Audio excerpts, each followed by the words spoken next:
Griner is, in fact, a man. One of the videos that give us cause to say that is this video. It is from her Instagram stories from years and years ago. And when it comes to Instagram, they use a combination of like AI detection and plus manual surveyors to make sure that no explicit content ends up on the platform. So clearly whatever AI detection system was used when Britney posted this and it stayed up for 106 weeks was not like, oh, this is a female chest, we have to take this down. Oftentimes, if breast cancer runs in a family, women will preemptively get like double mastectomies.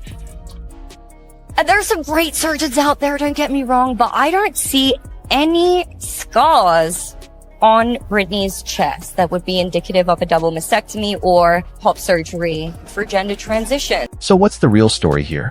Rumors linking Sophie Cunningham to some kind of DNA evidence tied to Brittany Griner have been spreading like wildfire, and fans online are not staying quiet about it. But here's the big question. How much of this is actually true? What's been confirmed? And what's just noise? Like that, and then she told us that we were effing insane. So here's what's got everyone talking. A young girl showed up to a Seattle Storm game holding a sign supporting Sophie Cunningham. That's it. That's all she did. But somebody tied to the team apparently walked over and told her to put it down. And get this, she reportedly ended up in tears over it. This thing has blown up online over the last 2 days, and people who claim to know what really happened say it's not just some made-up internet story. Some are even saying the real details are worse than what you've already heard. And honestly, this isn't just about one sign at one game anymore. It's opening up a much bigger conversation about what's really going on inside this league right now. Stop pulling this, yeah. And For you guys I to hope come God here can and save pull you. this. Yeah. She said for you to come here and pull this shit. Yeah. She said the word? Yeah. Did she say effing insane or the fucking No, insane? she said the word. Yeah. And nobody around you spoke up for you. No. So, No. I will say, Annalie, when I came over, you were in tears. Yeah, I've never been yelled at like that. I mean, I've had people hate on me on the internet, but like it doesn't really affect me as much because it's just people online. But that just took me by surprise because I thought she was gonna be nice, and then she started like screaming at us. She showed me the exact grip. Like this, she said. Hold it just like this. And that story with ESPN, you talked about wanting to protect young girls who shouldn't have to go against biological men. Just can you expand your viewpoint on that? I mean, I think I said what I said. I think it's kind of common sense. And I think I'll always believe in that. I think it's really important to protect children. And that's little girls who are also involved in that category. And so I stand on what I said, and I always believe that. Yeah. Do you see your advocacy on that, like taking any form going forward? You know, I don't know. I'm not a very political person, but I do have beliefs. I have morals, and I'll always stand on those and be true to who I am. And I think people are going to take it how they want to take it, but I've never even really said anything about that. And so when it comes just to protecting young girls in sport and women in sport, I feel very strongly about that. I think that's why you have Title IX. That's why you have some of the greats in women's sports. If Title IX and women's sports weren't protected, then you wouldn't hear about any type of women in sport. And so I think in the future, it's just really important to protect. Do you think, I guess, along the line like that, it goes against perhaps, some people might say, hey, for the trans community, this could be something that could come back on us or be targeted against us. Like, how do you, I guess, view that sort of critique? You know, like I said, I extend love, and I don't dislike anyone. Like, I think there is room for absolutely everyone here, and I think there's room to love. A young fan walked into a WNBA game holding up a simple sign. It wasn't rude. It didn't call anyone out. It didn't attack a single player. All it did was say thank you to Sophie Cunningham for standing up for women's sports. But left is completely intolerant and the actual hateful ones. This woman is not an owner of a basketball team. She's an owner of a left-wing, radical, political activist group that happens to play basketball. Because this team has endorsed Kamala Harris for president.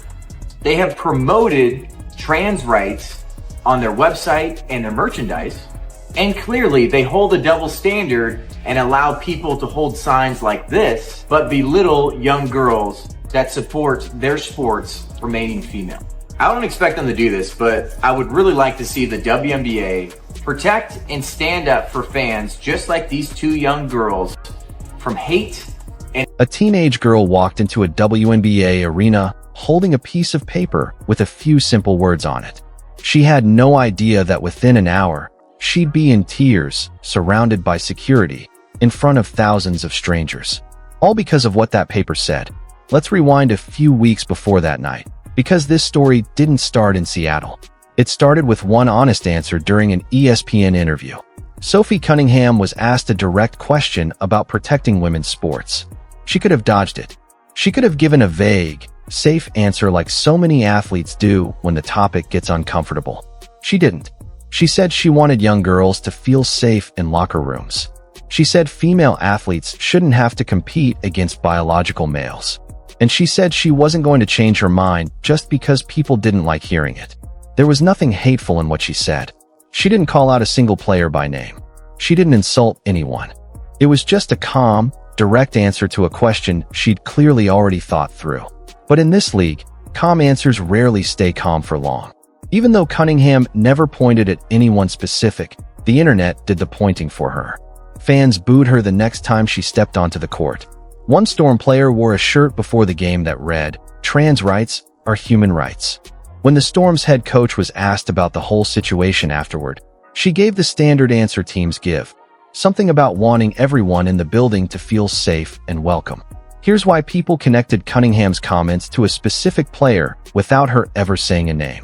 Anyone who's followed Fever games against teams with Brittany Griner already knows the history.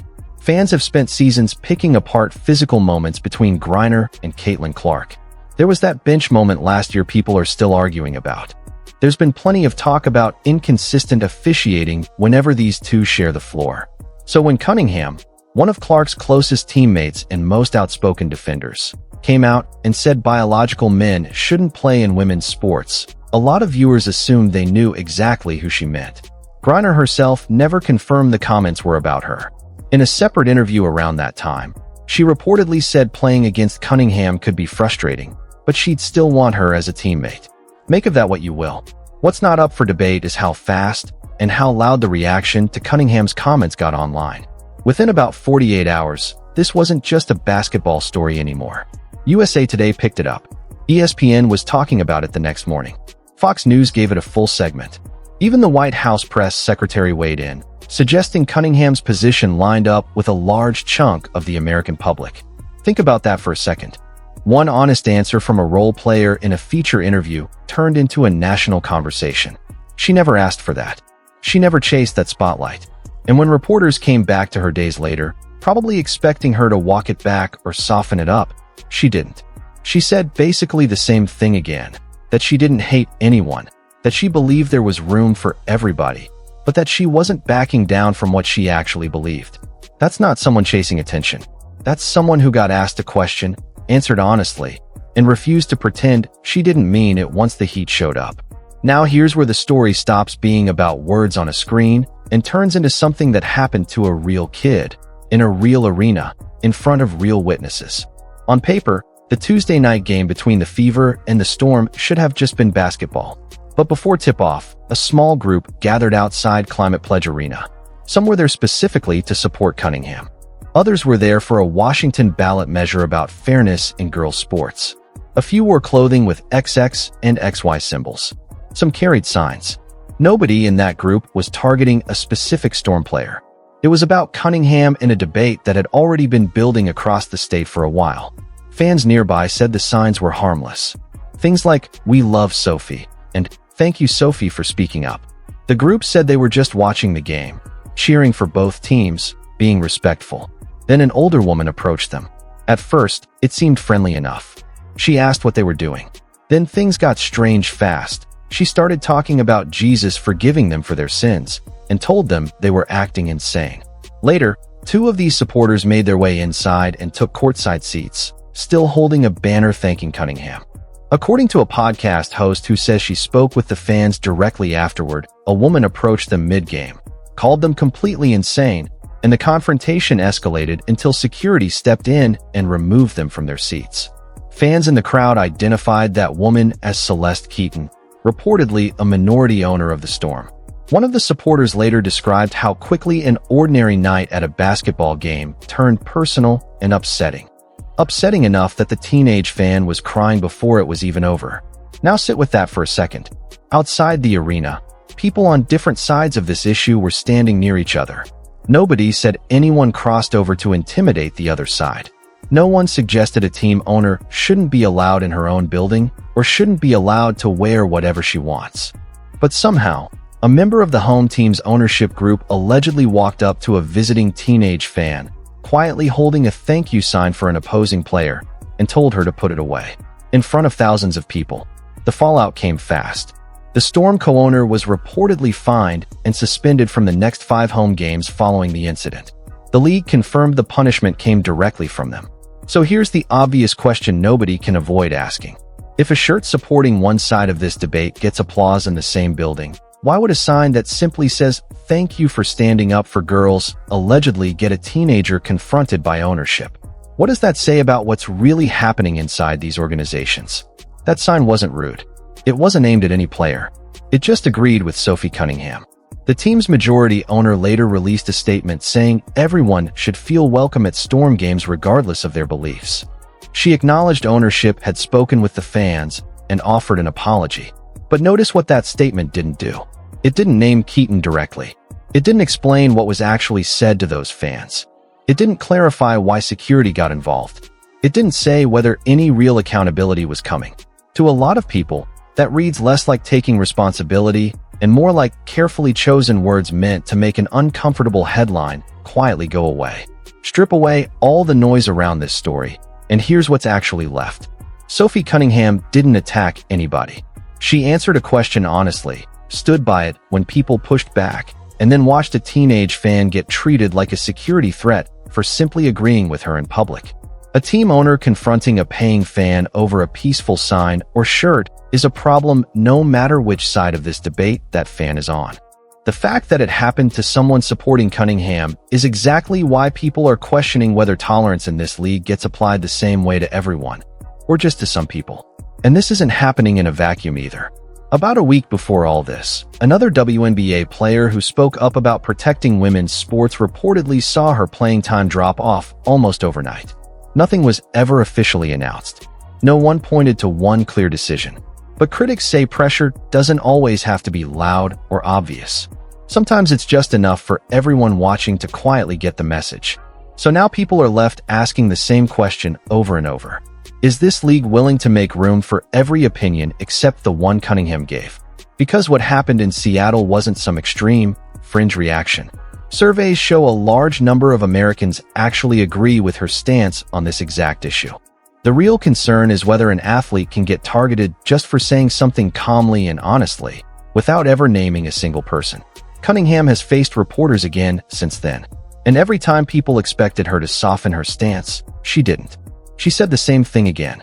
Whether it's a coaching staff quietly cutting someone's minutes, or a team co-owner allegedly walking up to a crying teenager and telling her to put a sign away, Cunningham isn't the only one being watched here anymore.